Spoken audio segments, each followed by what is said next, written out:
இந்த வீடியோவில் என்ன பார்க்க போகிறோம்னா, ஒரு மோட்ரு வந்து வாட்டர் சப்ளைக்காக யூஸ் பண்ணுறோம். ஸோ அந்த பைப் லைனில் போகிற வாட்ரு வந்து ஒரு குறிப்பிட்ட அதிக ப்ரெஷர் ஆகும்போது, பைப் லைனில் ப்ரெஷர் இருக்குல்ல, அதிகமாகும்போது மோட்ரு வந்து ட்ரிப் ஆகணும்.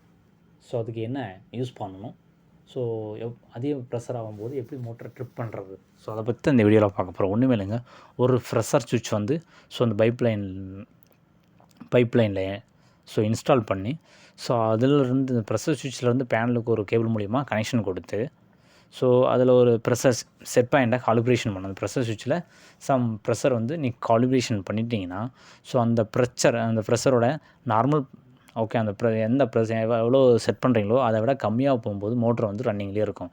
எப்போ வந்து அந்த செட் பாயிண்ட்டோட அதிகமாகும்போது மோட்ரு வந்து ஆட்டோமேட்டிக்காக ட்ரிப் ஆகிடும். ஓகே, இந்த ப்ரெஷர் எப்படி ட்ரிப் ஆகும்னா, இந்த ப்ரெஷர் சென்சார் மூலிமா தான் கண்ட்ரோல் சப்ளை காயிலுக்கு போகும். ஓகே, கான்டாக்டரோட காயிலுக்கு போகும்.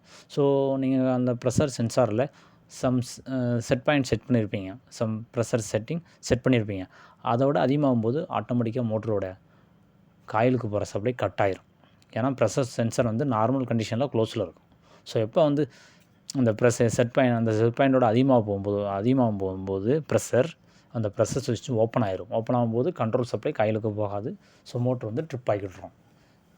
ஓகே, எப்போ ப்ரெஷர் டவுன் ஆகுதோ அதுக்கு பிறகு நீங்கள் ஆன் பண்ணிங்கன்னா ஆன் ஆகும். டவுன் ஆகாமல் நீங்கள் ஆன் பண்ணிங்கன்னா ஆன் பண்ண முடியாது. ஏன்னா கண்ட்ரோல் சப்ளை கட் ஆயிரும்.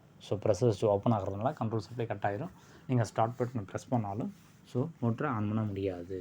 ஓகே, இது மாதிரி தான் ப்ரெஷர் சென்சாரை யூஸ் பண்ணி நீங்கள் ஒரு குறிப்பிட்ட ப்ரெஷரை என்ன செட் பண்ணுறீங்களோ அதை விட அதிகமாகும்போது ப்ரெஷரை பொறுத்து மோட்ரு வந்து ஆட்டோமேட்டிக்காக ட்ரிப் ஆகிரும். ஓகே.